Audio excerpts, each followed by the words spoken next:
Hey everyone, Dodge here. It's been about a week. No, it's been exactly a week since Guilds of Ravnica released. So, I figured we could open the box, talk about new standard, where things are at right now, where they seem to be going, and what we can expect over the next few weeks. So let's go ahead and crack this open. I think everyone's pretty well aware of what the standard meta looks like, what people were expecting it to look like going forward. Is this new? We've got, I don't know if y'all can see that, but these packs all have, looks like they were all hit with a razor blade or crimped especially tight, something like that. We know they haven't been tampered with because, I mean, this is the wizard shrink wrap that we just took off. That's strange. Alright, moving along. I don't think anyone's too surprised with where things are at right now. It seems like the majority of the metagame is comprised of mono red, Boros aggro, and some control decks here and there. Alright, Tajik. We're off to a good start. See, was there a foil? No. There's a couple of different mono red decks going around, both making use of Runaway Steamkin, Goblin Chain Whirler, Rekindling Phoenix, still holding it down. Alright, bunch of bunk, right? Yeah, that's a rock charger. We don't care about that. Nobody's super surprised by either of those. They're doing well. They're putting up good results. Third and first? Was it third and first at the team open? No. Third and fourth? I honestly don't remember. I'm not going to look that up right now. 1,000 Year Storm, first bunk mythic of the box. Good stuff there. And the Boros decks, which there are a couple of them. We've got the Boros Angels deck, which is, that's what took first at SCG Columbus, was Boros Angels. Alright, Blood Operative, and nothing else exciting. Well, this is 4 packs in, nothing super exciting shaping up so far. But the Boros Angels deck, really good stuff there. Shalai that can't be activated, but still puts in so much work. There's a Tribunal, Narcomoeba, sure, why not? Between Shalai giving everything hexproof, and then Resplendent Angel early on, Aurelia, Lyra, I think they're running a Johnny in that deck as well. I want to say there was one in the main. There we go. Arclight Phoenix, we're getting a little bit better here. Just a really powerful build, able to play kind of a aggro mid-range game early on, and then the sideboard, they've got things like Deafening Clarion, Ixalan's Binding, Settle the Wreckage, Banefire. So they're able to shift into a longer game really easily, and I think that makes the deck super appealing. Anytime you can really pin down the mid part of mid-range, you're in a good spot. And when those decks do well, it seems like the meta usually isn't super open. Then again, we did just rotate into a new format, so we're down to about half the cards we were before rotation. Maybe a little bit more than that, but close to it.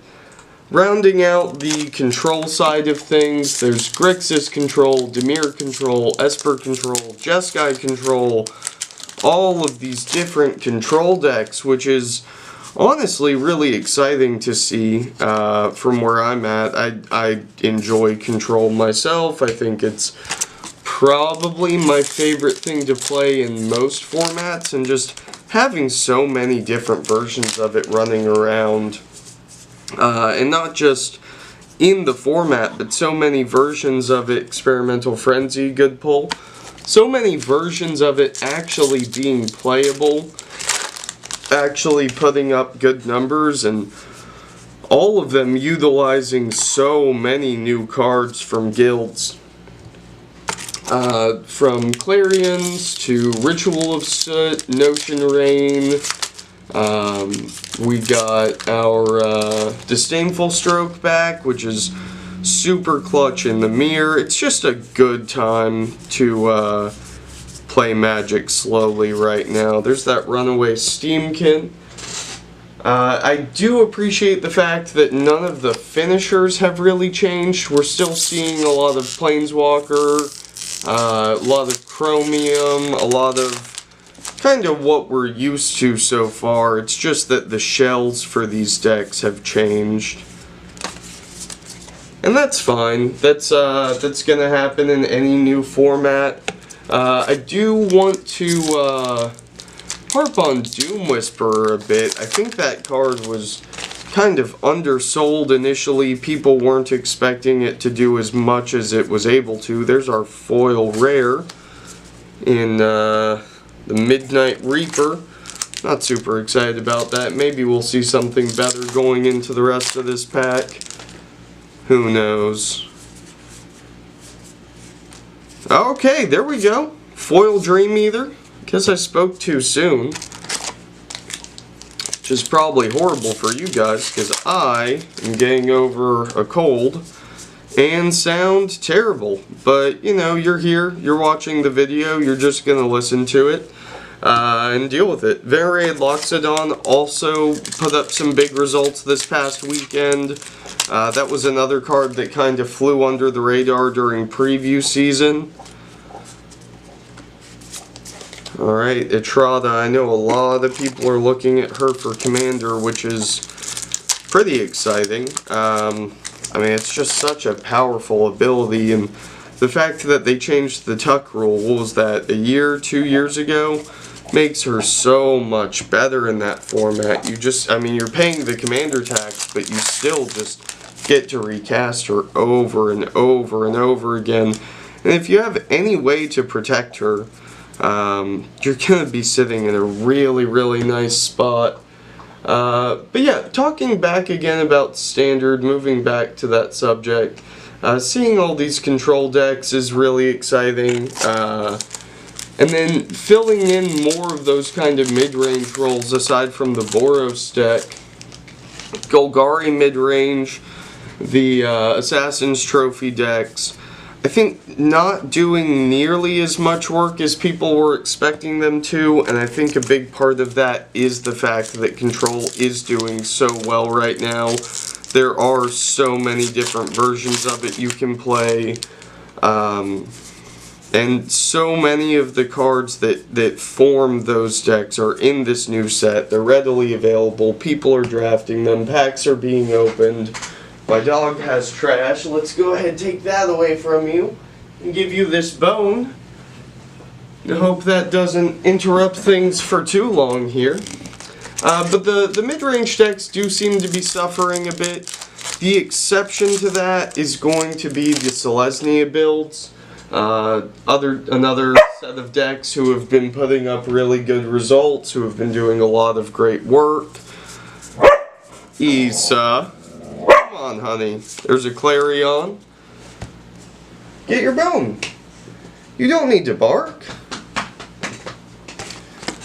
Imara, one of the cards that I think people were looking at a bit less than they reasonably should have been. There she is right there. She just is such a powerhouse for that deck. Fueling your March of the Multitudes, your Venerated Loxodons, and then re-establishing the board if you fall from behind just off of a couple of Convoke spells so easily, so quickly.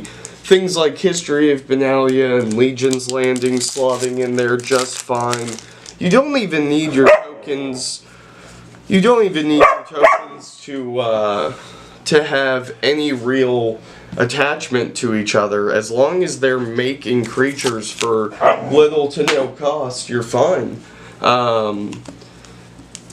Now, District Guide did surprise me a bit. That, I'll be honest, I was not expecting to make nearly as many waves as it has. But it just does such a good job of filling in your curve, making sure you're hitting your key spells. This is something I'm waiting to see more of. I don't know, that card just reads really well. At the same time, it can't hit legendary lands, so it's not catching any flipped Legion landings or search for Azcantas.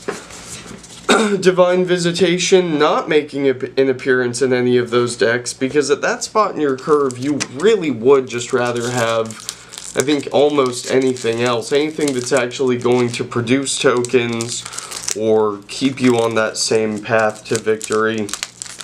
Now, the deck does fall ill to the fact that if it gets a slow start, if it does get board wiped, it's not doing a whole lot to protect itself or re-establish.